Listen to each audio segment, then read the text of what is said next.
Walmart, Target, and Kmart all opened their doors in 1962. Today, Walmart brings in roughly $650 billion a year. Target continues to grow with strong branding and online momentum. And Kmart, it's barely alive in 2025, with a handful of stores that feel more like time capsules than functioning retailers. But this collapse wasn't just bad luck. It was the result of decades of decisions that sabotaged the company from within. Along the way, their flashy blue light special and a series of disastrous business moves turned an industry leader into a cautionary tale. So if they all started the same year, why did Kmart, of all three, fall the hardest? The Three Giants of 1962. In the early 1960s, three discount retailers launched that would go on to reshape American shopping habits. 1962 marked the first Walmart in Rogers, Arkansas, the first Target in Roseville, Minnesota, and the first Kmart in Garden City, Michigan. Each was built on a similar promise: affordable goods for a country moving quickly into suburbs and shopping plazas. The timing meant opportunity was wide open, but what seemed at first like a shared beginning soon split into three very different stories. In those early years, Kmart looked like the clear winner. Garden City was only the start of a furious expansion across the country. Within a few short years, Kmart had planted its bright red K logos in dozens of states.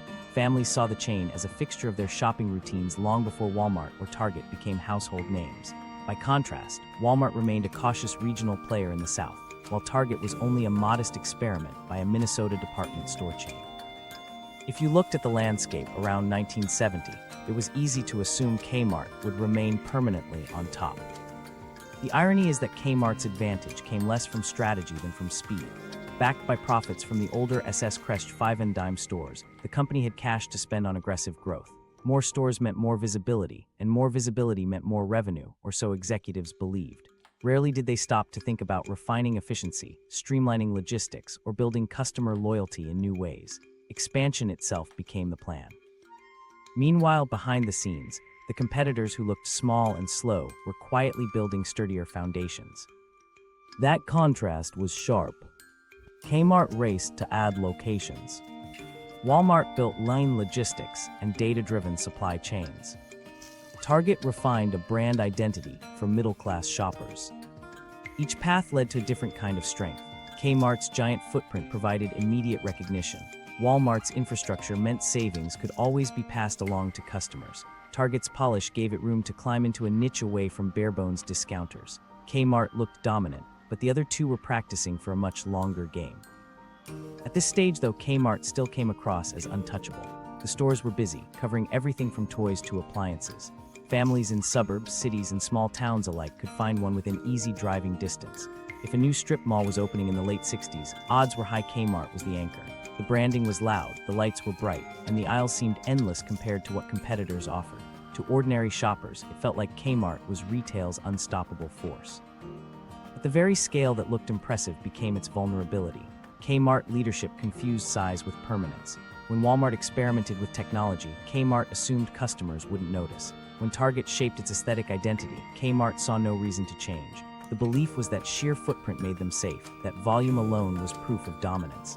In reality, rapid growth was only masking gaps in strategy. The company's expansion had become noise without structure, momentum without control. Numbers later made the illusion clear. At its peak in the 1990s, Kmart operated roughly 2,400 stores across the country, a figure most retailers could only dream of. But the massive size wasn't the result of smart systems. It was the result of repeating the same store model in as many places as possible, hoping ubiquity would guarantee survival. It gave them short-term recognition, but no real long-term resilience. Other chains benefited from their slower start. Walmart's patience let it master efficient distribution long before nationwide scaling. Target's smaller presence gave it time to practice blending affordability with style. Each found a way to position themselves that wasn't only about how many stores they had, but how those stores actually worked and who they were built for. Kmart, by comparison, had committed to a single tactic: more and faster. It can be compared to three runners on a track. One sprinted right from the line, opening up a quick lead. The others hung back, adjusting pace and refining form. For the first stretch, the sprinter looked unbeatable, but stamina mattered, and when the distance extended, the runner who went out too fast burned out. That was Kmart, so far ahead early that few thought it could lose, but so poorly prepared that its lead only made the later collapse more dramatic. By the late 1970s, Kmart felt woven into everyday life. Oversized stores dotted skylines, stocked with back-to-school notebooks, low-cost clothing, and household basics stacked high under fluorescent lights. Shopping there became routine for millions of families. From the outside, the chain seemed permanent, even invincible. And yet, hidden under that surface, Walmart and Target had been reshaping the rules of the contest. The evidence of future cracks was already in place, even though most customers couldn't see it. Kmart's dominance in this era teaches a simple lesson. Early success can be a trap. When a company believes size itself guarantees endurance, it risks missing the changes happening under its nose. Kmart never slowed down long enough to notice that its footprint was covering over weak foundations. Competitors who seemed irrelevant at first were learning sharper lessons that would eventually undo everything Kmart had built. So why did scale, the very thing that usually decides retail battles, fail to protect them? The answer begins with the way success itself can blind a company to the ground shifting beneath it. That is what makes Kmart's rise and fall not just striking, but inevitable. From blue light specials to billion-dollar empires. By the 1970s, Kmart had stepped firmly into what looked like its golden age. This was the decade when the chain no longer seemed like just another discount store, but instead became a symbol of suburban life. As families spread out into new neighborhoods built around highways and strip malls, the glowing red K often stood as the centerpiece. For many, a Saturday trip to Kmart was part of the weekly routine, parents hunting for school supplies under fluorescent lights, kids hovering near the toy aisles, and carts piled with everything from socks to toasters. In those years, Kmart felt not just like a store, but a thread woven through American family life. One of the defining features of this era was the Blue Light Special. Introduced in 1965, it was a promotional stunt that captured the imagination of shoppers. A flashing beacon would appear in the aisles, accompanied by an announcement that a surprise deal was happening right then and there. The offer might be small, but the thrill of rushing over felt like winning a prize. These moments weren't just about discounts. They created stories families repeated at home and jokes that popped up in popular culture. For a short time, the blue light itself became shorthand for bargain hunting fun, a clever piece of theater that made the brand stand out. The chain thrived as shopping centers flourished. A new plaza might feature restaurants, a drugstore, and a theater, but Kmart was often the anchor that made the site feel complete. Parents picked up appliances alongside their weekly groceries, teenagers bought records in the electronics aisle, and holiday shopping meant entire families pushing carts through crowded aisles. Kmart wasn't chic, but it was reliable. Its purpose was simple: to be affordable, convenient, and broad enough to serve everyone. For a while, it accomplished that mission. The advantage appeared overwhelming when compared to its competitors. In the 1970s, Walmart remained a small regional chain, recognized mainly in the South. Target had only just begun experimenting with adding hints of style to discount shopping, but its vision was still developing. In contrast, Kmart felt massive, a brand embedded not only in landscapes but also in habits. In many small towns, going to Kmart was the default answer when a family needed just about anything. Its scale gave the impression of permanence, as if no rival could possibly catch up. Yet the same period that looked like pure success also revealed hidden problems. The Blue Light Special was clever but cosmetic. While Kmart invested its energy in promotions and rapid expansion, Walmart was quietly developing a supply chain model that cut costs more effectively. Target was learning how to court a middle-class audience by making discount shopping feel modern. Kmart's leadership, by comparison, seemed more comfortable relying on spectacle and momentum than refining operations. The brand was popular, but popularity alone didn't guarantee resilience when competition intensified. Financially, the results looked reassuring. Revenues were enormous, and Kmart ranked among the retail giants. But sheer revenue masked the fact that the company wasn't building systems to protect that money from future disruption. Logistics remained clunky, stores felt generic, and the identity of the chain stayed stubbornly broad. In retrospect, the golden age was less about strong foundations and more about riding the wave of suburban growth, while competitors carefully studied their own long-term moves. Culturally, though, Kmart left its mark in a way few other retailers of the time could match. To much of suburban America, its aisles shaped everyday memories. Customers remember parents filling carts in back-to-school season, the slightly harsh buzz of fluorescent lighting, or the occasional excitement of a blue light flashing near the hardware section. These associations made Kmart feel like a constant presence. It had turned itself into a familiar backdrop to middle-class life, a place where shopping wasn't glamorous but felt necessary. And still, the question lingered beneath all that success. what happens when spectacle and size are treated as strategy. Kmart's cultural dominance in the 1970s came from being close at hand, affordable, and lively, but not from operational excellence or a distinct vision. The very qualities that made people remember the experience, a flashing light, a crowded parking lot, a predictable bargain, offered no shield against the transformations already brewing in the industry. The irony of this high point is clear with hindsight. The company gave the impression of complete control, of permanence secured by ubiquity and tradition. Yet while Kmart trusted the momentum of expansion and customer familiarity, Walmart and Target were already building strengths that would outlast promotions and habits. Popularity can secure headlines and keep stores busy, but it doesn't solve structural weaknesses. In the moment, shoppers weren't thinking about flaws. They were rolling carts down wide aisles, snagging unexpected bargains, and weaving Kmart into their daily routines. To them, the chain looked unstoppable. Only later would it become clear that the golden years, with all their energy and cultural imprint, had left the company unprepared for the sharper challenges ahead. The success of the blue light specials and the crowded stores show how quickly excitement can build in retail. But turning that excitement into something durable is another task entirely. Kmart had mastered novelty and scale. The real test was whether those strengths could evolve into a business model that would survive the pressures waiting just over the horizon. And that raises the crucial question: how do you turn novelty into something built to last? Cracks in the empire. By the late 1970s, signs of weakness began to appear beneath Kmart's impressive surface. The stores were still busy, shelves were stocked, and the company remained a household name across America. But inside the numbers, the story was different. Margins were narrowing, and inventory was turning slower than competitors. The reason was clear. While rivals were beginning to invest in computerized distribution and point-of-sale systems, Kmart relied on outdated processes. That decision quietly tilted the playing field against them. Walmart, in particular, was making moves that would later reshape the entire industry. Sam Walton didn't just want a lot of stores. He wanted a network that ran at maximum efficiency. His hub-and-spoke distribution system allowed central warehouses to serve clusters of nearby stores with quick, low-cost deliveries. On top of that, Walmart poured money into early computerized reordering systems.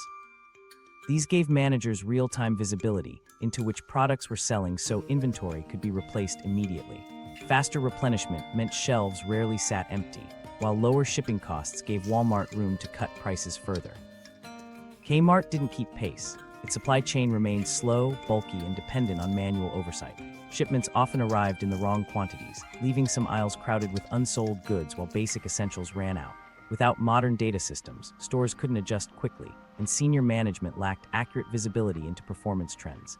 Each of these inefficiencies ate away at profit margins, even when sales volumes looked strong on paper.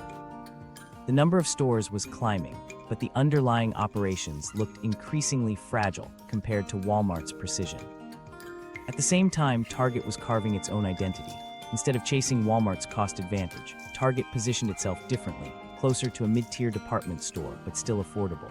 Stores were brighter, cleaner, and carried merchandise that felt selected rather than scattered. Advertising leaned on style and design, appealing to middle-class families who wanted value, but also cared what their purchases said about them. The effect was subtle but powerful. Target wasn't the cheapest or the biggest, but it was increasingly viewed as smart. Customers had a reason to pick Target instead of simply defaulting to whichever discount store was nearby.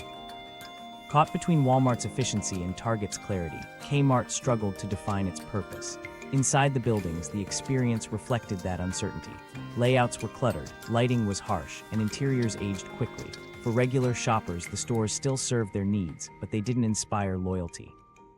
By the early 1980s, younger families saw Walmart as practical and cost-driven, Target as stylish and aspirational, and Kmart as somewhere in between without a clear identity. That middle ground may have felt safe to executives, but it left customers with little reason to choose them first. The problems weren't yet visible to casual observers. Kmart still had huge reach and steady traffic. Revenues stayed large enough to reassure leadership that the business remained healthy, but appearances were misleading. Walmart's lean infrastructure meant it could cut costs endlessly without hurting service. Target's investment in branding positioned it for cultural traction that extended far beyond its size. Kmart, meanwhile, was leaning entirely on physical presence, on the idea that sheer scale ensured survival. That assumption made executives too confident. They pointed to the number of stores and constant streams of customers as confirmation the model was working. Inside boardrooms, operational issues were often minimized or dismissed as temporary setbacks. But year by year, Kmart's profitability slipped relative to competitors. The company was earning less from every sale than Walmart, and when shoppers wanted an atmosphere that felt fresher and more modern, they drifted to Target. The surface numbers looked good, but they were masking a deeper erosion happening underneath. For investors and suppliers, the shift was becoming obvious. Walmart's computerized systems gave it precise control of costs and margins. Target had tapped into broader cultural trends around taste and image. Kmart, in comparison, looked like it was standing still. Its reliance on outdated technology and stale presentation didn't inspire long-term confidence. Slowly, the market stopped seeing Kmart as an unbeatable giant and began recognizing it as a vulnerable competitor hoping momentum alone would carry it forward. By the early 1980s, the contrast was sharp. Walmart was expanding with infrastructure designed to scale smoothly across new regions. Target was strengthening a brand identity that connected directly with customers. Kmart was still opening stores at a rapid pace, but relying on systems built for a different era. It was a troubling position to be in, still leading in size, but not in efficiency, not in branding, and not in adaptability. The reality was simple.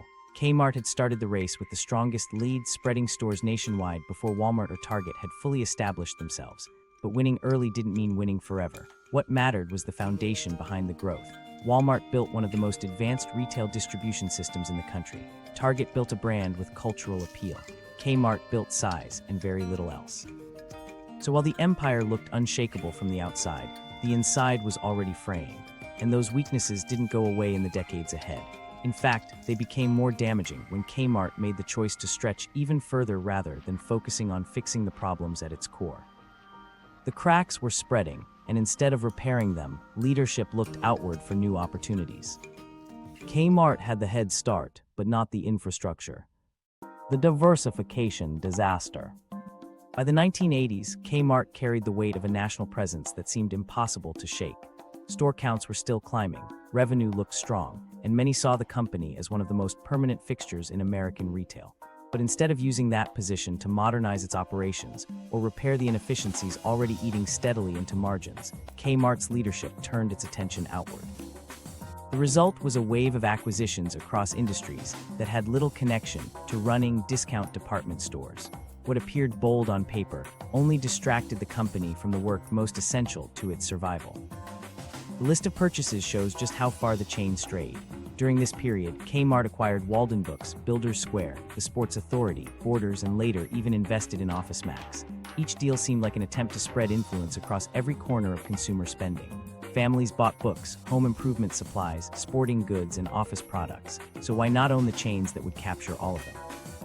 To executives, the plan widened Kmart's reach into multiple categories of daily life. But each of those businesses demanded specialized operational expertise, entirely different supply structures, and dedicated leadership. In practice, they diverted capital and attention away from the very stores that were supposed to be the foundation of the company's identity. At first, these acquisitions looked promising. Revenue received a short-term bump, investors saw diversification as strength, and Kmart began to resemble a retail holding company instead of a single chain. But the problem was that Kmart had no real knowledge advantage in any of these industries. A bookstore chain demanded nimble inventory management, careful negotiations with publishers, and the ability to anticipate cultural trends. Home improvement stores flourished only when distribution channels for lumber and construction materials were efficient. Sporting goods chains required entirely different seasonal planning and strong brand partnerships. Even office supply retail had its own rhythms that rewarded scale and precision. Kmart never developed those systems because its focus was spread too thin. The worst part of this strategy was the trade-off. Every acquisition absorbed capital that could have gone toward problems at the heart of Kmart's discount stores, aging layouts, outdated technology, and a supply chain that was already lagging behind. At the exact moment, Walmart was investing heavily in computerized inventory systems and regional distribution centers, Kmart was spending that money buying Borders and Builders Square. Had the same resources been committed to upgrading inventory tracking across its own stores, Kmart could have closed gaps that later proved fatal. Instead, shoppers in many locations faced inconsistent stock, slow replenishment, and stores that felt frozen in the past. Meanwhile, competitors stayed disciplined. Walmart had no interest in diversifying into unrelated sectors. Its strategy was simple and relentless: cut costs through supply chain mastery, pass savings to customers, and scale up with efficiency. Every warehouse, truck fleet, and technology upgrade reinforced its single purpose. Target took another clear path. Its stores became brighter, more stylish, and carefully designed to appeal to middle-class families who wanted affordability with a sense of taste. The difference was not just about identity, but about focus.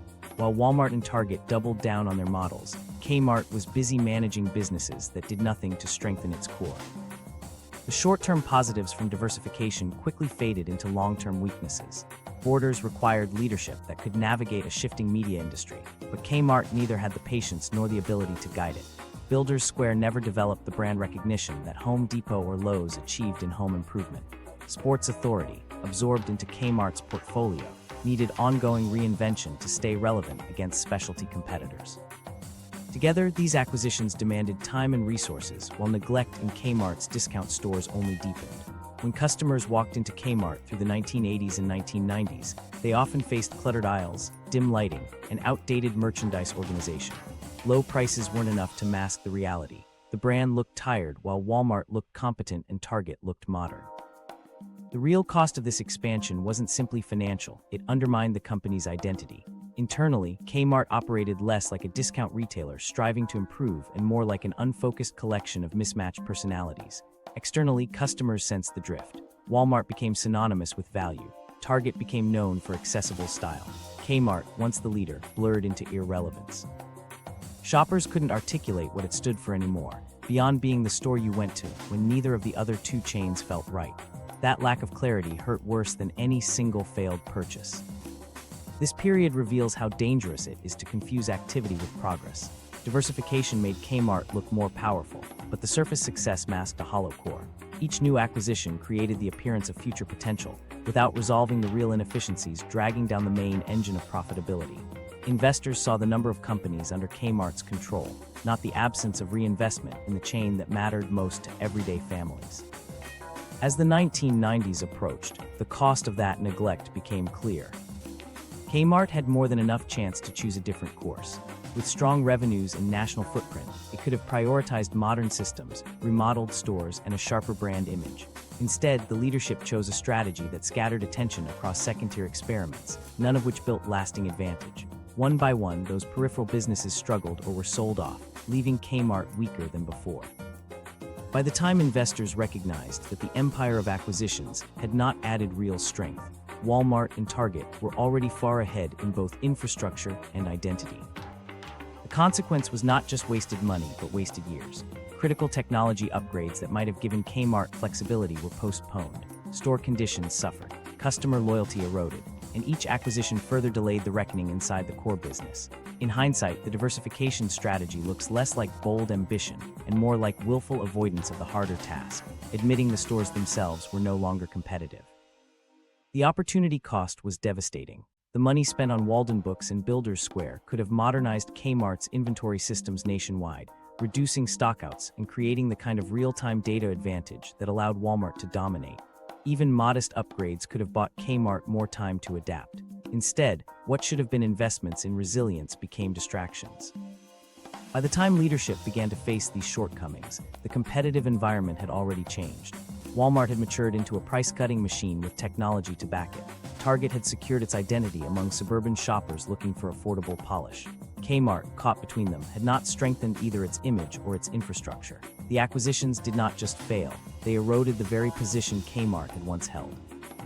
In the end, diversification exposed the company's deeper weakness, an unwillingness to fix the fundamentals. By chasing breadth instead of sharpening depth, Kmart abandoned the simplest truth of retail.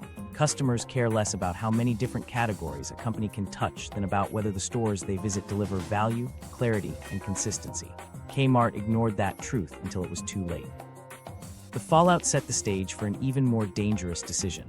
Leadership's next move was to take on Walmart directly, in a contest where Walmart already controlled every advantage. And then Kmart picked the wrong battlefield. The price war with Walmart. In the early 2000s, Kmart's leadership made a gamble that ultimately sealed the company's fate. In 2001, then CEO Charles Conaway launched what became known as the Blue Light Always campaign, an attempt to reignite the old blue light special legacy and position Kmart as the nation's undisputed price leader. On paper, it sounded like the right move. After all, shoppers went to discount retailers for lower prices, and if Kmart could finally match Walmart head-to-head, why wouldn't customers return in droves?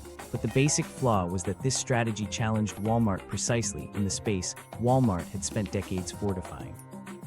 By the time Kmart reignited its everyday low prices push, Walmart was already unbeatable in cost leadership. While Kmart had spent years scattering its capital on acquisitions and pursuing broader store counts, Walmart had built one of the most efficient supply chains in American history. They negotiated directly with suppliers to secure better terms, operated tightly calibrated distribution hubs designed for rapid, high-volume flows of merchandise, and pioneered advanced inventory tracking technology that kept shelves stocked efficiently. Walmart didn't just win on price through marketing. Their entire model was engineered to guarantee it. Kmart, by contrast, lacked this kind of machinery behind the scenes. Its distribution operations were outdated and frequently slow, inventory systems lagged, and many of its stores were inconsistent performers. When Walmart shaved pennies off its prices, the efficiency of their supply chain protected profits. But when Kmart slashed prices to match, it was doing so without those same reinforced margins. That difference meant Walmart could afford consistency, while Kmart was forced to cut selectively. Some items would match or beat Walmart, but others stayed higher to make up the difference. That lack of alignment was clear to customers, who noticed they couldn't trust Kmart for the cheapest total basket. Even when matching Walmart directly, Kmart was losing the broader perception battle. Customers can sense consistency even without peeking at financials. Walmart had successfully trained shoppers to assume that their prices were always the lowest, and decades of operational focus backed up that reputation. Price perception is sticky. It's built over years of reliable experiences, not short bursts of advertising. Kmart tried to reset this in the span of months with its 2001 Blue Light Always push, but shoppers simply didn't believe it. They might see a few bargains in the aisles, but when they bundled their weekly cart, Walmart still delivered cheaper totals far more often. The cost of attempting this war hit Kmart fast.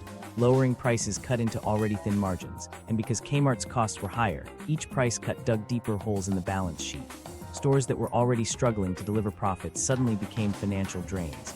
To offset the mounting shortfalls, leadership trimmed expenses within the stores themselves, staffing reduced, maintenance postponed, and planned renovations shelved. Which meant the customer experience declined just as Kmart was trying to attract more people with its new price promise. Instead of drawing shoppers back from Walmart, Kmart signaled that it was both more chaotic and less reliable. Meanwhile, Walmart pressed its natural advantage. Their centralized logistics operated with such precision that they could undercut Kmart in region after region while still expanding their footprint aggressively. The numbers reflected not just economies of scale, but discipline and execution. Each new Walmart reinforced the brand promise. At the same time, Target continued polishing its own niche. Target didn't bother fighting on Walmart's terms. Instead, it invested in branding and curated shopping experiences that made its stores feel more appealing and modern. Customers quickly understood the difference. Walmart was synonymous with value, Target with affordable style, and Kmart with neither. By the end of 2001, Kmart's attempt to reposition had done more harm than good. Investors noticed the financial strain and confidence shook. The company's liquidity, the very cash flow it needed to secure merchandise and pay suppliers, was eroding. As vendors grew anxious about whether invoices would be paid on time, they tightened their terms. That made stocking shelves harder at precisely the moment Kmart was trying to reassure the market that it could hang on. A retailer already struggling to guarantee prices now faced empty aisles and interrupted shipments, making customers even less likely to believe in the Blue Light Always campaign. It's worth asking, what if Kmart had chosen a different strategy? What if leadership had used the late 1990s and early 2000s to reinvest in infrastructure, the way Walmart had in earlier decades, or pivoted toward creating a differentiated experience the way Target did? Could the company have carved out a middle space instead of chasing Walmart's strongest advantage? We can't know for certain, but what's clear is that running directly into a price war, without the operational backbone to sustain it, only exposed Kmart's weaknesses faster. By January 2002, the results became undeniable. The liquidity crisis deepened until there was no way to sustain operations. On January 22, Kmart filed for Chapter 11 bankruptcy protection, one of the largest retail failures in American history up to that point. the very strategy intended to restore its strength had instead accelerated its collapse. Far from stealing customers back from Walmart, Kmart's decision highlighted the company's inefficiency to shoppers, suppliers, and investors alike. In hindsight, the 2001 price war was the culmination of decades of misaligned priorities. Early investments in supply chain modernization could have given Kmart leverage to compete differently. Conscious branding could have drawn a clear contrast against rivals, but instead of building its own strengths, Kmart chose to fight on someone else's battlefield. The effects were not temporary setbacks, they became a trap from which the company never recovered. Bankruptcy made public what had been happening privately for years. Kmart wasn't just losing ground, it no longer had a functioning business model capable of catching up. The attempt to win on price proved that you can't copy a competitor's advantage without the same foundation under it. And once the collapse became visible, it opened the door to a new chapter, one where outsiders would step in, promising a turnaround. What came next was framed as a chance at revival, but it brought its own complications and controversies. Bankruptcy and the Eddie Lampert era. In January 2002, Kmart filed for Chapter 11 bankruptcy protection, a breaking point that revealed how far the company had fallen. The chain that once defined American discount retail had become weighed down by years of declining margins, failed price battles, and aging stores. Creditors no longer trusted the business, and shoppers saw outdated locations with understocked shelves. The filing marked one of the largest retail bankruptcies in U.S. history at the time, and while shocking to many who grew up with the brand, it was the predictable result of long-running neglect. Kmart's reorganization process moved quickly. By May 2003, the company emerged from bankruptcy leaner, yet still struggling to find focus. Much of its debt had been reduced, but the business lacked a renewed strategy for competing against Walmart and Target. Into that vulnerable gap stepped Edward S. Lampert, the founder of hedge fund ESL Investments. Lampert saw Kmart not just as a retailer in distress, but as an opportunity for financial restructuring. Within months of its emergence, he gained effective control of the company, setting the stage for the most controversial period in Kmart's history. Lampert's influence deepened in 2005 when Kmart acquired Sears, Roebuck & Co., forming Sears Holdings. On paper, the merger looked transformative, two legendary brands combining forces, pooling their national footprints, and leveraging a wide range of recognizable names. Sears had its historic strength in appliances and brands like Kenmore and Craftsman, while Kmart still had store presence across the country. Many investors thought the move could spark a revival by giving the combined company scale to compete. At the time, Lampert was celebrated as a financial mastermind, even compared to Warren Buffett, and the press speculated that his restructuring skills could stabilize both fallen icons. Yet what unfolded inside Sears Holdings quickly diverged from expectations. Lampert's background was in hedge funds, not retail management, and he approached the company less like a retailer that needed reinvestment and more like a portfolio of financial assets. Operating stores, upgrading technology, or revamping supply chains required long-term capital, but Lampert often saw these as costs to avoid. Instead, Sears Holdings became better known for financial engineering, cost-cutting, and asset sales rather than customer-facing improvements. One of the most criticized choices Lampert made was his divisional structure. He split the company into dozens of semi-independent units, from apparel to hardware to online. Each function operated like a separate business with its own budget, in competition with the others. In theory, this internal competition would drive innovation and accountability. In practice, it created confusion and infighting. Units hoarded resources, undermined each other's initiatives, and failed to collaborate on the basics of improving the shopping experience. For store managers and employees, this translated into inconsistent direction and little support. For customers, it meant the already dated stores continued to stagnate while competitors sharpened their appeal. During these years, the decline of both Kmart and Sears locations became unmistakable. Shoppers entered dim, worn stores with dated layouts, empty product shelves, and little sense of investment. Target presented clean, bright, and modern aisles. Walmart delivered unmatched pricing power underpinned by operational efficiency. By comparison, Sears Holdings stores felt neglected. Instead of upgrading them or modernizing systems, Lampert sold off some of Sears' strongest brands to raise cash. Craftsman tools, Lands, End Clothing, and the Kenmore appliance line were either spun off or sold outright. Decisions that might stabilize finances briefly, but stripped the company of the very brand equity that once drew customers. The merger also failed to deliver the economies of scale many had hoped for. Walmart leveraged its massive volume to pressure suppliers and streamline logistics. Target used its scale to enhance brand partnerships and expand its digital presence. In contrast, Kmart and Sears under Lampert operated as though size alone would ensure stability, even while the combined footprint shrank. Year after year, waves of store closures cut into local presence. For many communities, the sight of a shuttered Kmart or Sears became a familiar marker of decline. Investors who had once praised Lampert began to change their tone as losses mounted. The comparisons to Warren Buffett faded, replaced by skepticism toward a strategy that seemed built more on spreadsheet maneuvers than retail realities. Analysts noted that Lampert's emphasis on short-term financial discipline came at the expense of long-term competitiveness. Critics argued that while Lampert did not create Kmart's original structural problems, his style of management worsened them. By failing to reinvest, Sears Holdings fell further behind in areas that might have given it a second chance: technology, logistics, and customer experience. The larger retail environment made these flaws even more visible. During the 2000s and 2010s, Walmart pushed into global markets and strengthened its digital infrastructure. Target invested heavily in store design and online integration, finding a durable niche as the stylish yet affordable choice for suburban shoppers. Amazon, meanwhile, was transforming consumer expectations by offering convenience and selection unmatched by traditional retailers. Against this backdrop, Sears Holdings could not keep pace. Its stores aged in place while rivals modernized at speed. By the early 2010s, the effects were severe. Sears Holdings reported consistent financial losses, store traffic dropped, and customer loyalty evaporated. Each year brought further closures, layoffs, and asset sell-offs. For Kmart, the pattern was harshly familiar.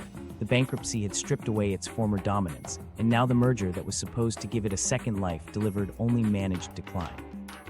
By 2018, the financial strain ended in another collapse. Sears Holdings itself filed for Chapter 11 bankruptcy on October 15, confirming that Lampert's play for revival had failed. Looking back at this era, the lesson is clear. Lampert's strategy prioritized financial engineering, extracting value through cost-cutting, brand spin-offs, and restructuring, rather than the reinvestment required to rebuild a competitive retailer. Such an approach can improve balance sheets in the short term, but it does not fix operational problems or win customers. In retail, the stores people walk into, the supply chains that deliver products, and the technology that connects buyers to brands matter far more than financial gymnastics.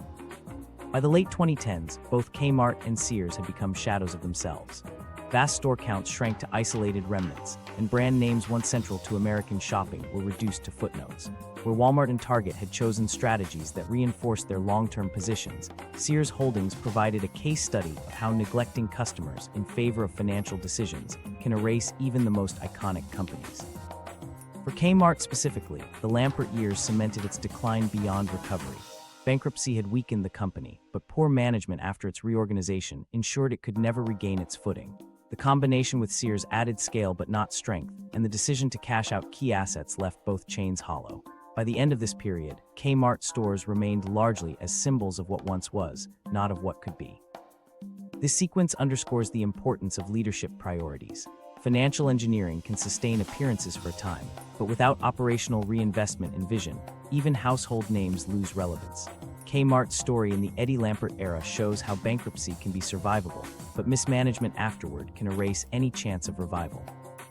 While these events explained why Kmart continued to fade, another challenge was unfolding at the same time that expedited its disappearance, one that reshaped retail as a whole and caught Kmart unprepared. Missing the e-commerce revolution. By the late 1990s, retail was entering an entirely new phase. The internet, which many in traditional retail dismissed as a passing fad, was quickly turning into something much larger, the backbone of consumer shopping behavior. Amazon, which began in 1995 as a simple online bookstore, was already showing that convenience could rival price as the most important selling point. Customers were starting to realize they didn't have to spend hours walking crowded aisles when a few clicks could have products sent straight to their door. It didn't take long before online shopping shifted from being an experiment of early adopters to a mainstream expectation across American households. Walmart understood these shifts early. In 2000, it launched Walmart.com, and instead of treating it as a marketing add-on, the company made it a serious part of its long-term model. What gave Walmart an advantage was its ability to link this new digital storefront with the infrastructure it had already built. Distribution centers, trucking fleets, and supplier partnerships that powered its low prices in store now gave Walmart reach online. Soon, customers could check local availability, browse national inventory, and eventually place orders for pickup in nearby stores. These services seem obvious today, but at the time, they represented a transformation, a way of blending physical and online systems into one experience. Walmart would later expand into online marketplaces and delivery services, ensuring that even in the digital economy, its model of scale and value carried through. Target took a slightly different approach. Entering the 2000s, its focus was less on scale and more on consistency of brand. It saw online as another touchpoint through which customers could experience Target's identity of affordability paired with style. By aligning its website with the clean, curated aesthetic of its physical stores, Target reinforced the sense that customers were not just buying products, but buying into a brand that felt modern and reliable. When Target leaned into an omnichannel strategy, connecting stores, catalogs, and online, it gave shoppers reassurance that no matter how they encountered Target, they could expect the same polished standard. This consistency deepened loyalty. Against these moves, Kmart's response was weak. The company did launch a website in the 1990s, but it was essentially a digital catalog, not an operational system. Shoppers could browse, but the platform lacked the trust, integration, and usability that competitors were building. There was no strong connection between what customers saw online and what was available in their local stores. Kmart's supply chain, already struggling in the physical world, never made the leap to a modern digital backbone. In effect, Kmart participated in internet retail only in name while competitors were building integrated systems that defined the future. Put plainly, Kmart's web presence stayed a static catalog, while Walmart and Target built online ecosystems. By the 2000s, consumers had growing expectations. They wanted to compare prices side by side, confirm availability, and know the product could be shipped or picked up immediately. Walmart and Target invested heavily to meet those needs. For example, Walmart rolled out online grocery services and later experimented with marketplace expansions to diversify its digital reach. Target refined its interface, placed emphasis on same-day fulfillment, and tied local inventory directly into its digital platform. Meanwhile, Kmart's website lagged, often clunky, dated, and unreliable. For many potential customers, the site inspired little confidence, and without integration to physical stores, it created more frustration than loyalty. The gap widened as e-commerce matured. Amazon advanced light years ahead, setting new expectations with personalized recommendations and subscription models like Prime that encouraged repeat use. Walmart used its volume advantage to synchronize pricing between in-store and online, making shopping seamless across channels. Target developed digital tools that blended its branding with ease of use, helping customers trust it both online and in-store. Kmart, on the other hand, stood still. The stores themselves continued to look dated, with fluorescent lighting and tired layouts, but now they were paired with an online presence that looked equally behind the times. Rather than competing, Kmart positioned itself as the opposite, a symbol of failing to evolve. Even when Kmart spoke about technology, its efforts were shallow. Announcements of online partnerships or flashy pilot projects gave the appearance of involvement without changing much. The scale of investment required to modernize logistics and systems at a company Kmart's size was enormous, but leadership chose not to commit. Short-term thinking ruled the day, with cost-cutting replacing the reinvention needed to adapt. Without a robust technological foundation, Kmart's digital presence was destined to remain a sideshow next to Walmart and Target's growing digital networks. Neglecting e-commerce created a chain reaction.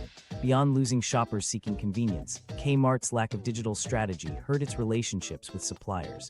Manufacturers wanted their products in front of customers both in aisles and online. Walmart and Target could offer suppliers that reach. Kmart, with shrinking foot traffic and a dated website, could not. Over time, this made Kmart a lower priority for suppliers, deepening its struggle to stay relevant with new or high-demand products. For younger customers, those growing up in the 2000s and 2010s, Kmart all but disappeared. Shopping wasn't only about squeezing budgets, but about efficiency. Online ordering mirrored the financial planning skills these shoppers used in other areas of life, much like how tracking spending or budgeting creates long-term stability. E-commerce gave customers recurring convenience the way automated savings builds recurring wealth. Ignoring digital habits is like ignoring a budget. Sooner or later, you run out of options. Walmart and Target adjusted early to meet these habits. Kmart let them pass by. By the mid-2010s, the outcome was clear. Walmart pushed into major digital growth, even buying Jetcom to expand its reach in online retail. Target was integrating curbside pickup and mobile-driven strategies to keep its brand front of mind for modern shoppers. Amazon had redefined consumer habits entirely with delivery models that made waiting in long lines feel unnecessary. And Kmart, it was nowhere in the conversation. Its website was an afterthought. Its stores remained underwhelming. Customers largely forgot it as a serious choice. The most striking fact is that e-commerce offered Kmart its last major chance to re-enter the race.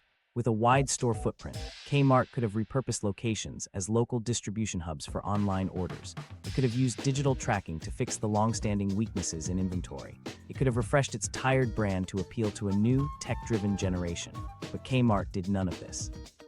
The opportunity to pivot toward the future was there, yet leadership treated digital growth as unnecessary. Competitors invested in survival. Kmart doubled down on decline. By failing to embrace e-commerce, Kmart removed itself from the most important retail transformation in decades.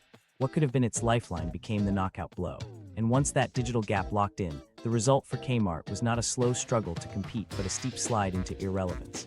That slide leads directly to the company's place in the present, a brand once mighty, now clinging to existence in only a few scattered corners. The present reality, 2025. In 2025, Kmart exists only as a fraction of what it once represented.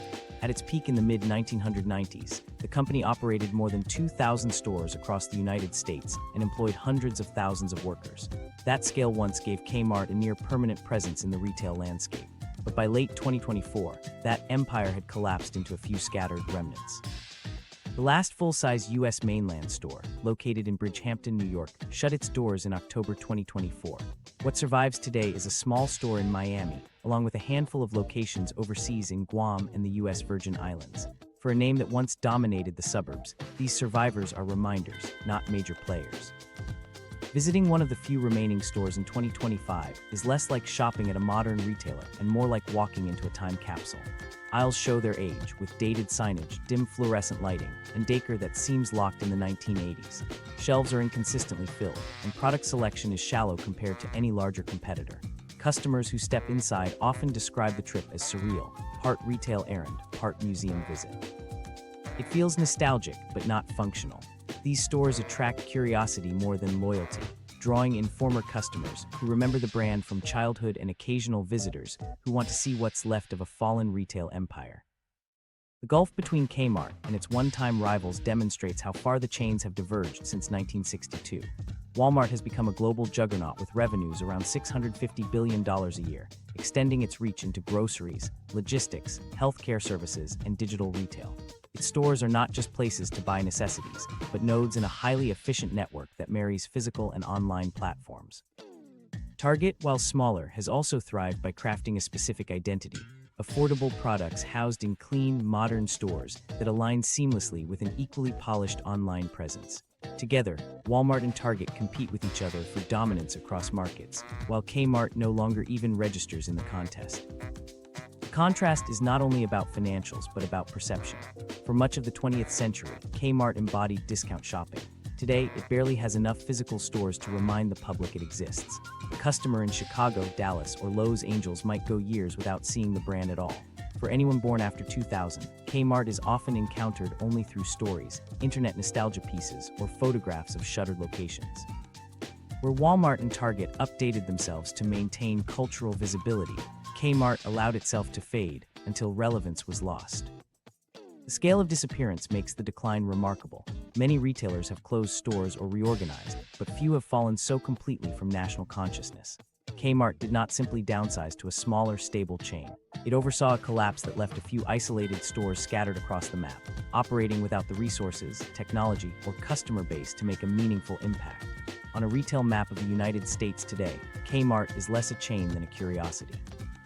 Among retail analysts, Kmart's present reality is invoked in two consistent ways. It appears in nostalgic newspaper features about the last few surviving stores, often accompanied by photos of near-empty parking lots or faded exterior signs. And it appears in business discussions as a case study of decline. For some, the imagery brings back childhood memories. For others, it underscores how quickly size can vanish when mismanaged. For viewers interested in personal finance or business strategy, Kmart serves as a reminder that money and operational choices compound over time. The same way ignored inefficiencies in a company mirror ignored expenses in a household budget. Inside the stores, the consequences of neglect are obvious. Technology is sparse. Some of the last locations still lack self-checkout systems, and online capabilities remain weak. The digital platform is poorly maintained, with clunky interfaces and little coordination between what is listed online and what actually sits on shelves. Customers used to the seamless experience of ordering from Target's website or Walmart's app find Kmart's digital presence astonishingly out of date. In 2025, that gap alone makes the company irrelevant to younger shoppers who now expect integration between phones, stores, and delivery as standard. Compare that stagnation to the innovations competitors have normalized. Target customers not only order online, but regularly use same-day pickup and return options, often through streamlined mobile apps. Walmart's operational scale ensures low prices, but also allows services such as grocery pickup, pharmacy access, and expanded financial offerings to tie directly into e-commerce systems that track and manage enormous volumes of demand. Even Amazon, once just a bookstore, has redefined how fast and convenient shopping can be. In this environment, Kmart's handful of dim, outdated locations stand out not because they compete, but because they don't. The deeper problem is that Kmart failed not once, but in sequence. It fell behind Walmart in logistics, behind Target in branding, and behind Amazon in e-commerce. Each missed investment made future recovery harder. The result was not just an ordinary decline, but a dismantling of relevance in the world's largest consumer market. By 2025, the remaining stores don't influence the industry, don't affect pricing, and offer no meaningful innovation. They persist largely because closures are expensive, and because small overseas outposts still maintain local utility in regions with few alternatives. The symbolic impact remains stronger than the financial one. In places like Miami, residents who still shop at Kmart do so sporadically, often out of habit or curiosity. More often, the store is noticed when it makes the news as one of the last of its kind. For the public, Kmart is no longer tied to everyday life but to memory.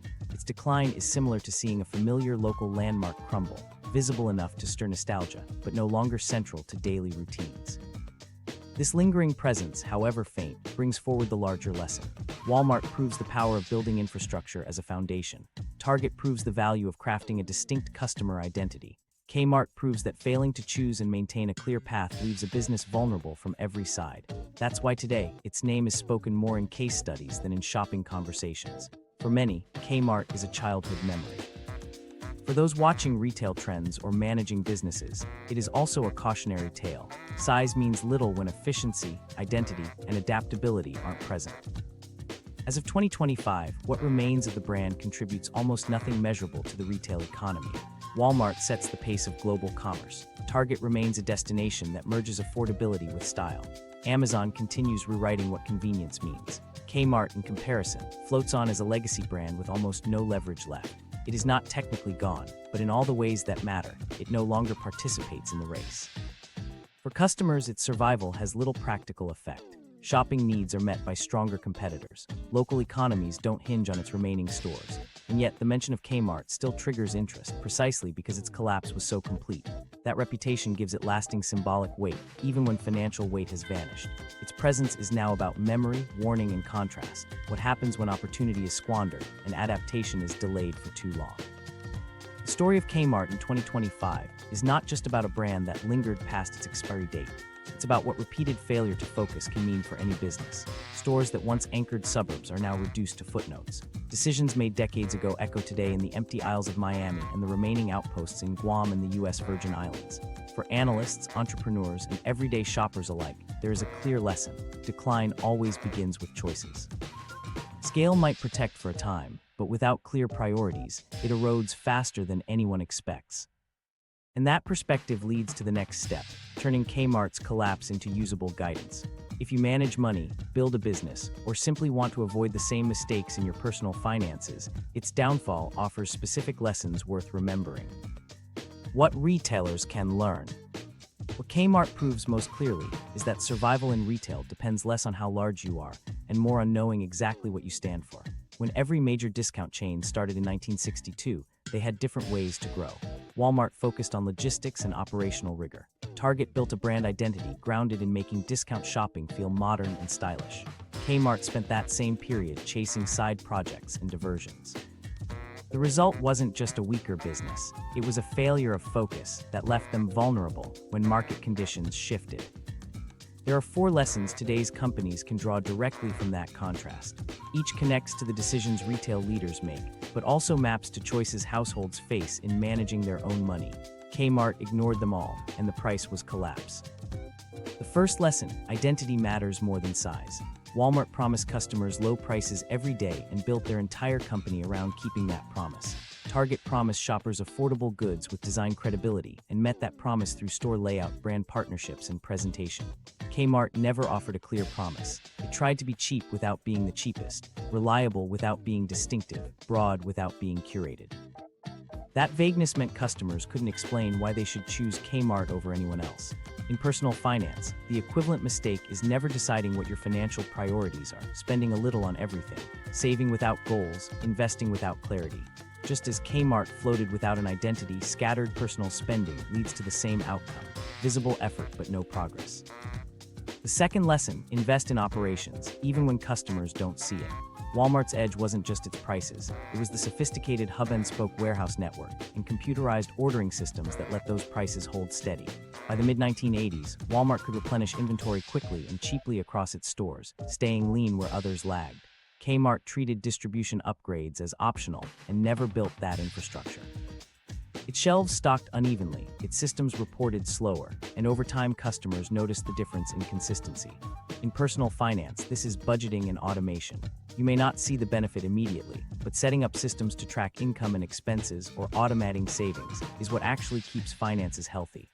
Like Kmart, people who ignore their fundamentals often discover much later that the cracks have been there all along.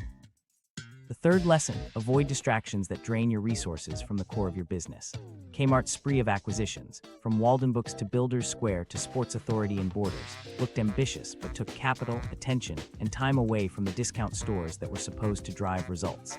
Nothing from those side ventures solved the inefficiencies inside its main stores, and most were eventually abandoned. Meanwhile, Walmart put every spare resource into perfecting its logistics, and Target sharpened its customer-facing brand message. For individuals, the personal parallel is overextending on side hustles or speculative projects while ignoring the main career or income stream. Trying to win everywhere often means failing everywhere. The focus belongs on strengthening the core engine of revenue, not scattering effort for superficial growth. The fourth lesson: don't ignore digital transformation. E-commerce was the final opening for Kmart to change its trajectory. It had the store network that could have doubled as local fulfillment hubs, ready-made for the kind of click-and-collect and last-mile delivery models that competitors invested in. But instead of committing capital, Kmart treated online retail as a basic catalog. Target and Walmart, on the other hand, saw digital as integral to their future and built online channels that connected their stores to customers' smartphones and homes. Amazon showed just how disruptive convenience and integration could be, and Kmart barely responded. The household equivalent is refusing to adopt financial tools that make life easier, ignoring online banking, budgeting apps, or automation that streamlines money management. You may survive without them, but others who embrace them move faster, save more, and pull further ahead. Pulled together, these lessons form a pattern. Identity beats size, infrastructure beats flash. Kmart preferred being big to being clear, acquired assets instead of fixing processes, clung to the past instead of betting on the future. The brand had thousands of stores but no sharp promise. It had mountains of revenue but no efficient systems. And when the world shifted online, it had no meaningful digital plan. That combination was unsustainable. For modern retailers, the message is blunt. Customers no longer reward you for just existing. They reward you for delivering consistently on a promise they can recognize instantly. Walmart says, "We save you money." Target says, "We make affordable feel stylish." Amazon says, "We save you time." Kmart never found its equivalent, so when expectations rose, shoppers looked elsewhere. The absence of an identity was essentially the absence of value. For individuals, the analogy is equally plain. Without priorities or a system, you can be busy with money every day yet feel no more stable year after year. You can grow income without improving security, the same way Kmart grew store counts without improving fundamentals. You can stretch yourself on trendy ventures while neglecting the basics, only to discover too late that the basics mattered most. Financial health comes not from size of income alone, but from clarity of identity, discipline of operations, and willingness to adapt to change. Kmart had decades to choose differently. It had the revenue to invest in logistics like Walmart, the footprint to build a stronger brand like Target, and the network to pioneer digital retail alongside Amazon. Instead, it scattered resources, avoided hard investments, and insisted momentum alone would protect it. By the time its flaws became undeniable, the market had already shifted past the point where fixing them was possible. For retailers today, the takeaway is urgent. Every decision compounds. Scale is not security, diversification is not strategy, and nostalgia is not relevance. Growth feels reassuring, but if the foundation is weak, growth only magnifies failure. In a world of instant transparency, online reviews, price comparisons, social media reputations, there isn't room to coast in the middle. A clear promise, efficient systems, a refusal to waste capital on distractions, and a commitment to staying digitally relevant, those basics decide who survives. That's what makes Kmart's fall so useful as a case study. It wasn't undone by a single crisis, but by a chain of avoidable decisions, each one showing what happens when leaders chase appearance instead of structure. The lessons are sharper because they're about what wasn't done, not just what was. Firms that hold tightly to focus, invest in operational resilience, and adapt to new contexts tend to last. Those that don't shrink into curiosities. This leaves one lingering question that makes the case all the more compelling. Knowing what Kmart could have done differently, was its collapse truly inevitable, or was there a moment where survival was possible? Could Kmart have survived? Could Kmart have survived? The answer depends less on inevitability and more on the choices that were or were not made. At several points in its history, the company held advantages that could have been redirected into long-term strength. The research on its trajectory makes clear that Kmart had the money, the store footprint, and the brand recognition to adapt, but it consistently failed to commit to the kinds of strategic pivots that gave Walmart and Target their resilience. Survival was possible, but it required discipline, focus, and investment that never arrived. The first major turning point came during the late 1970s and early 1980s. At that time, Kmart was not some struggling middle-market chain. It was the leader, blanketing the American retail landscape with thousands of stores. If management had funneled resources into technology and distribution at this stage, they could have solidified a decades-long lead. Instead, Walmart, still a regional competitor, invested heavily in computerized inventory systems and built a tightly coordinated hub-and-spoke distribution model. These improvements allowed Walmart to slash costs, keep shelves stocked, and scale efficiently as it expanded out of the South. Kmart, by contrast, kept relying on manual systems and aging distribution practices that simply couldn't match Walmart's speed or accuracy. This was a moment when it could have chosen to reinvent its infrastructure, and with its scale, that move might have reshaped the balance of discount retail. It didn't, and the gap only widened. Another critical decision point came in the 1980s, when Kmart diverted resources into diversification rather than reinvestment. This was the era of acquisitions. Walden Books, Builders Square, Borders, Sports Authority, OfficeMax, the list was long. Each one promised new revenue streams, but none of them strengthened Kmart's core discount stores. Meanwhile, Target was honing its strength by carefully curating branding and presentation to appeal to middle-class customers who wanted both affordability and style. Customers weren't just saving money at Target, they felt they were getting a better shopping experience. Kmart could have pursued a parallel track. With billions flowing through its stores at the time, it had the resources to make stores brighter, layouts cleaner, and brands more modern. Instead, management spent on distractions. While Kmart bet on side chains, Target bet on identity, and Target won. By the 1990s, the competitive picture had shifted again. Walmart was now firmly entrenched as the price leader, and Target was known for its distinctive brand. That left Kmart in a dangerous position, big but blurry. It still had tens of millions of loyal shoppers who associated it with convenience, but this was precisely the point where the company needed to choose a distinct lane. Matching Walmart on price was a losing battle. Walmart's operational base made it impossible to sustain. Yet rather than differentiate, Kmart's leadership under Charles Conway launched the Blue Light Always campaign and tried to fight Walmart directly on its strongest ground. The result was catastrophic price cuts unsupported by efficient logistics. Kmart bled cash, quality declined inside stores, and the brand grew confused. An alternative path was open. Kmart could have leaned into specific demographics, positioned itself as a community-oriented retailer, or retooled into a family-first brand that emphasized convenience over cutthroat pricing. Instead, the company doubled down on its own weakest hand. The third and perhaps most decisive pivot moment came after the 2002 bankruptcy. Bankruptcy, while damaging in reputation, can serve as a reset. In May 2003, Kmart emerged with less debt and a chance to reinvest. It had a clean slate compared to the previous decade of overextension. But under Edward Lampert's direction, reinvestment never happened. Sears Holdings, formed by merging Kmart with Sears in 2005, became an exercise in asset sales, cost-cutting, and financial maneuvering. Stores deteriorated further, supply chains were neglected, and instead of modernization, customers saw abandonment. Walmart was using the 2000s to strengthen its e-commerce backbone and expand services like grocery pickup. Target was reshaping stores and integrating its brands seamlessly with digital platforms. Amazon was rewriting retail altogether with delivery convenience that set a new baseline for consumer expectations. Kmart, by contrast, stripped itself for cash. This was the last real chance for a turnaround. Had Lampert chosen to channel capital into store renovations, digital growth, and supply chain renewal, Kmart might never have reclaimed the top, but it could have stabilized as a viable third player. That possibility disappeared when leadership chose short-term math over retail fundamentals. The final window closed during the digital revolution. When Amazon proved that customers wanted speed and convenience as much as price, Walmart and Target responded aggressively. Walmart tied its website to its national logistics network, using stores as fulfillment points to compete on delivery and pickup. Target refined its online presentation so it matched in-store design, giving customers confidence whether they shopped physically or digitally. Both invested heavily in omnichannel strategies that positioned them for the future of retail. Kmart never made that leap. Its online storefront lagged far behind, functioning more like a static catalog than an integrated service. Even with its once massive store network, an asset that could have been repurposed into local delivery hubs, Kmart failed to see the opportunity.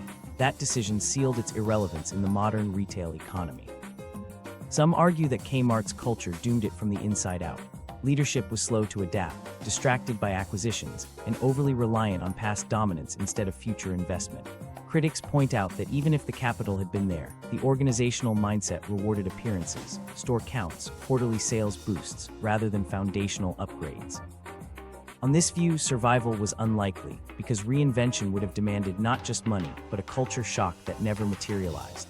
There is truth in this, yet pointing to inevitability minimizes how often the company had the right tools in hand. Kmart was never fated to fail. It was given opportunities across multiple eras and squandered each one. 3 clear pivot points illustrate what could have been. First, during the 1970s and 1980s, prioritizing logistics and technology could have allowed Kmart to strengthen its lead, much as Walmart did. Second, in the 1990s, choosing a distinct identity rather than chasing Walmart's price leadership could have preserved a niche closer to what Target carved out. And third, after emerging from bankruptcy in 2003, reinvestment rather than asset stripping could have given the company stability in the new digital economy. At each of these stages, alternatives existed. Competitors proved those strategies worked. Kmart simply chose not to follow them. The lesson for companies and for individuals is that opportunities compound just as much as mistakes. If you invest in the right foundation early, you create resilience later. If you scatter effort, avoid the fundamentals, or chase short-term results, each missed chance builds into a long-term disadvantage that is difficult to undo. Kmart demonstrates this pattern vividly. Success in the moment doesn't protect you when the game changes, especially if you've spent years neglecting to prepare. For modern retailers, this is not just a piece of corporate history. It's a warning against complacency. And for individuals, the lesson applies directly. The choices you make around budgeting, saving, and defining goals mirror the paths companies take in shaping strategy. Results rarely collapse all at once. They leak away through missed opportunities, neglected investments, and failure to adapt. Kmart's fate shows that decline isn't dictated by destiny. It is built step by step through decisions left unmade. At each fork, survival was plausible. What carried the company to collapse was not size or timing, but a sustained unwillingness to choose adaptation over inertia. That unwillingness is what turned power into fragility and eventually into collapse. Which leads to the broader conclusion: sheer scale cannot protect you if leadership wastes it. Kmart's story closes with a practical reminder. Resources mean nothing if they aren't used to strengthen the core. Time and again, the company funneled money into distractions instead of technology, logistics, or a clear identity, and each missed investment chipped away at its life. The big lesson is simple: don't mistake short-term appearances for lasting strength. In business and in personal finance, it's the systems you build and the priorities you choose that compound over time, not the flashy side bets. So what do you think doomed Kmart most? Diversification, the price war, or Lampert's strategy? Tell us in the comments below.